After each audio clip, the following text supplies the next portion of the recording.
श्री सीताराम, जय श्री कृष्णा। शिखावस्थी के चैनल में आप सभी का स्वागत है। मैं हूं शिखावस्थी। आज का मेरा वीडियो जन्माष्टमी पर्व से संबंधित है। आज इस वीडियो में हम जानेंगे कि जन्माष्टमी के दिन हमें कौन कौन से कार्य करने हैं, किस प्रकार से हमें भगवान का जन्मोत्सव मनाना है, जन्मोत्सव के पहले भगवान को खीरे में रखने की क्या विधि है, और उसके साथ ही 3 ऐसे कार्यों के विषय में भी जानेंगे कि उन कार्यों को यदि आप जन्माष्टमी के दिन करते हैं तो आपका जो जन्मोत्सव है वह भी भव्य होगा, और उसके साथ ही आपको अपने व्रत का और अपने जन्मोत्सव का पूर्ण फल भी प्राप्त होगा। वीडियो बहुत महत्वपूर्ण है, वीडियो पूरा देखिएगा। अच्छा लगे लाइक कमेंट शेयर कीजिए। चैनल पे यदि पहली बार आए हैं तो चैनल को सब्सक्राइब कीजिए।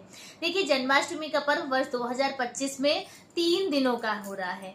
कोई 15 तारीख को करेंगे, बहुत से लोग 16 तारीख को करेंगे, और कई स्थानों पर 17 तारीख को भी जन्माष्टमी का पर्व मनाया जा रहा है। जो लोग रोहिणी नक्षत्र का मान रखकर करते हैं जन्माष्टमी, तो वो लोग 17 तारीख को जन्माष्टमी का पर्व मना रहे हैं। तो जन्माष्टमी के दिन आपको कौन से कार्य करने हैं, किस प्रकार से भगवान का जन्मोत्सव मनाना है, चलिए वह जान लेते हैं। देखिए, भगवान के जन्मोत्सव की कोई सीमा नहीं है, लेकिन आपको जन्मोत्सव अपने सामर्थ्य के अनुसार और शास्त्रों के अनुसार करना है। ठीक है, जन्मोत्सव सभी को जरूर मनाना है, चाहे आप सूक्ष्म विधि से मनाएं, चाहे आप भव्य विधि से करें, लेकिन जन्मोत्सव जो है सभी के घरों में जरूर होना चाहिए। शास्त्रों के अनुसार ऐसी मान्यता है कि जिस घर में भगवान श्री कृष्ण का या भगवान श्री राम जी का जन्मोत्सव मनाया जाता है, उस घर में सदैव मंगल ही मंगल होता है। उस घर की जो खुशियां हैं वह खुद चल कर आती हैं। तो इसलिए जन्मोत्सव आपको जरूर मनाना है। जन्माष्टमी के दिन आपको सूर्योदय से पूर्व स्नान आदि करना है। फिर जैसे आप नित्य भगवान की सेवा करते हैं, उसी प्रकार से आपको भगवान की पूजा अर्चना आराधना करनी है और अपने व्रत का संकल्प लेना है। देखिए, व्रत का संकल्प लेना बहुत ज्यादा आवश्यक होता है। तो आप व्रत का संकल्प कीजिए, और संकल्प में आपको जिस प्रकार से व्रत करना है वह आप जरूर बोलिए। और उसके बाद फिर आप अपने घर को सजाइए, मंदिर को सजाइए, सुंदर सी झांकी तैयार कीजिए, क्योंकि जो जन्माष्टमी का पर्व है यह भोग का, यानी कि भोग प्रसाद भगवान का, भगवान के दरबार की सजावट का, मंत्र जाप का और भगवान की भक्ति का दिन है। तो इसलिए साज सजावट भोग इत्यादि के साथ साथ आपको मंत्र जाप भी करना है जन्माष्टमी के दिन, क्योंकि जन्माष्टमी की जो रात्रि है यह 4 महारात्रियों में से एक है, और यह मंत्र सिद्धि की रात्रि है। तो इसलिए मंत्रों का जाप भी आपको आज के दिन करते रहना है। तो आप पूरा दिन जैसे आप सजावट कीजिए, भगवान का भोग प्रसाद तैयार कीजिए और मंत्रों का जाप करते हुए आपको अपना पूरा व्रत पूरा दिन करना है। शाम के समय भी जैसे आप संध्या अपनी करते हैं, आरती इत्यादि करते हैं, वह भी आपको उसी प्रकार से करनी है। अब बारी आती है भगवान को खीरे में रखने की। तो देखिए, बहुत से लोग शाम को संध्या के बाद फिर भगवान को खीरे में रख देते हैं, और बहुत से लोग जैसे कि अब देखिए बाल गोपाल हैं, छोटे हैं, आप सुबह से ही उन्हें खीरे में रख देंगे तो वो भूखे प्यासे रहेंगे। तो इसलिए आप शाम के समय से ही रखें। और जैसे कि हम लोग हैं, हमारे घर पर हम लोग 11 बजे के आसपास रखते हैं, और फिर 12 बजे भगवान का जन्मोत्सव होता है। तो जैसे आप खीरे में रखेंगे, तो जैसे जिनके छोटे लड्डू गोपाल हैं तो वह तो खीरे में आ जाते हैं, जिनके बड़े हैं लड्डू गोपाल नहीं आ सकते हैं, तो वह कोई एक आप टोकरी ले लीजिए और उसमें आप अच्छे से फूल रख दीजिए, और बगल में खीरा और भगवान को साथ में रखकर फिर से आपको फूल से वह ढक देनी है। और बहुत से देखिए 3 विधि है भगवान को ढकने की। बहुत से लोग वस्त्र से भगवान को ढक देते हैं, और जब फिर जन्मोत्सव जब आता है 12 बजता है तो फिर उन्हें खोल देते हैं। बहुत से लोग अनाज में भगवान को, कोई भी अनाज है, गेहूं है, चावल है, तो उसमें भगवान को ढक कर रख देते हैं। तो जिस प्रकार से यह चीज पारिवारिक परंपरा के अनुसार भी आप कर सकते हैं। और हम लोग अपने घर पर भगवान को खीरे में ही रखते हैं, क्योंकि हमारे जो लड्डू गोपाल हैं वह छोटे हैं, और वैसे जैसे छोटे लड्डू गोपाल हैं तो लड्डू गोपाल के स्थान पे आप शालिग्राम भगवान को भी खीरे में रख सकते हैं। ठीक है, तो आपको इस तरह से अपने भगवान को खीरे में रखना है। फिर 12 बजे आपको भगवान का जन्म मनाना है। तो जब जन्म होता है, जन्मोत्सव मतलब होता है, 12 बजता है, तो आपको अपने घर में घंटी और घंटा, घड़ियाल और शंख इत्यादि सभी बजाने हैं। आपके पास कुछ भी नहीं है तो आप भगवान का जो है जाप कीजिए, जो नंद घर आनंद भयो जय कन्हैया लाल की, इसका खूब अच्छे से, खूब जोर जोर से, तेज तेज आवाज में आपको भगवान का बोलते हुए आपको भगवान का जन्मोत्सव करना है। अब उसके बाद फिर आपको भगवान का अभिषेक करना है। ठीक है, अभिषेक में आपको भगवान का पंचामृत अभिषेक करना है। पंचामृत अभिषेक कीजिए, भगवान का सुंदर से श्रृंगार कीजिए। बाल गोपाल को श्रृंगार बहुत ज्यादा प्रिय है, तो आप उनका श्रृंगार कीजिए और श्रृंगार करने के बाद फिर आप उन्हें भोग प्रसाद उनका लगाइए। और देखिए, जब आप भगवान का अभिषेक इत्यादि करेंगे उसके बाद उन्हें हो सके तो पीले रंग के वस्त्र पहनाइए। कहते हैं भगवान को पीला रंग बहुत ज्यादा प्रिय है, तो पीले रंग के उन्हें वस्त्र पहनाइए। पालने में फिर उन्हें विराजमान कीजिए। पालने में विराजमान करके और फिर आप उनकी आरती इत्यादि कीजिए।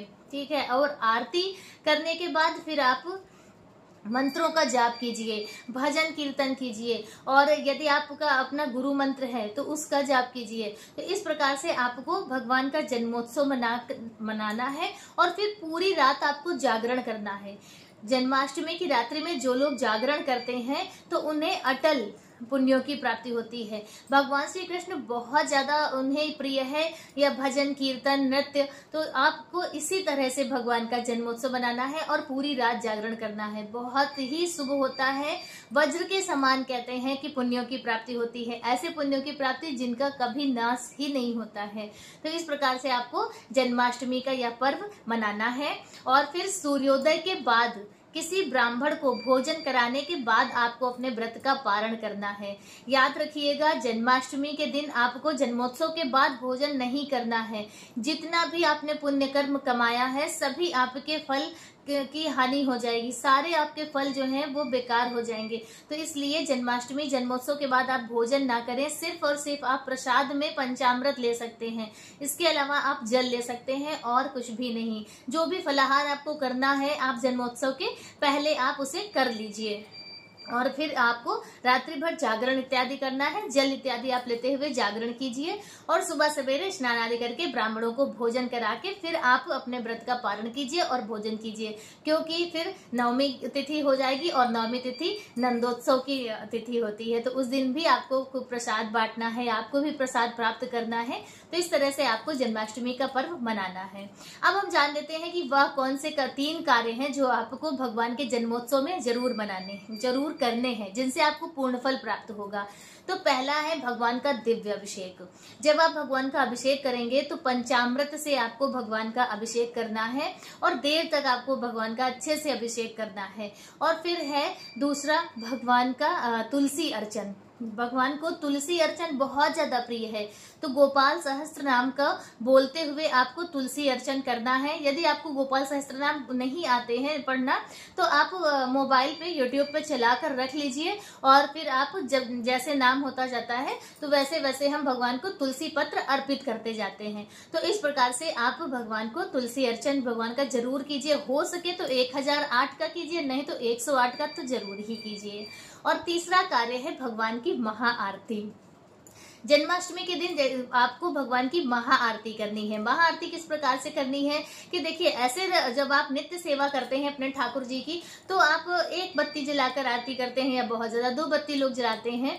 लेकिन जन्माष्टमी के दिन आपको कम से कम 21 या 51 की संख्या में बाती जलाकर और फिर भगवान की महाआरती करनी है।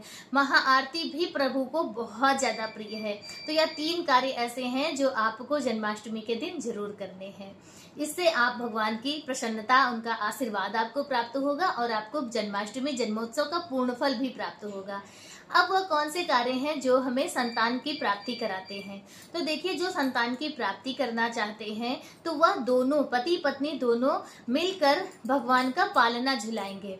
जब भगवान की पूरी सेवा सब कुछ हो जाएगा उसके बाद जब भगवान को पालने में बिठाते हैं तो पालना आपको दोनों को साथ में झुलाना है और बाल गोपाल से प्रार्थना करनी है कि बहुत जल्द वो भी आप को आशीर्वाद स्वरूप प्राप्त हो। तो और ऐसा यह उपाय बहुत ही कारगर है और यदि आप पूर्ण विश्वास के साथ में करते हैं तो बाल गोपाल बहुत जल्द आप पे कृपा करेंगे।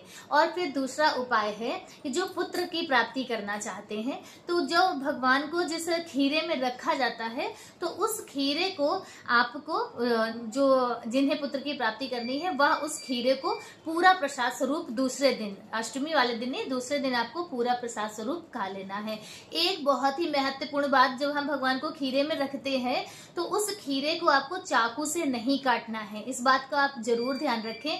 चांदी के सिक्के से या आप नॉर्मल सिक्के से जो काटें, लेकिन सिक्के से आपको खीरे को काटना है, चाकू का प्रयोग नहीं करना है। और जब भगवान का जन्म हो जाता है, जब आप भगवान को निकाल लेंगे तो उस खीरे का जो पीछे का हिस्सा है जिसमें डंठल लगी होती है, उसे भी काट कर हटा के फिर आपको वह प्रसाद स्वरूप वितरित करना है, प्रसाद के स्वरूप में उसे लेना है। इस बात का भी आप जरूर ध्यान रखें। तो इस प्रकार से आपको भगवान श्री कृष्ण का जन्मोत्सव मनाना है, उनकी कृपा, उनका आशीर्वाद प्राप्त करना है।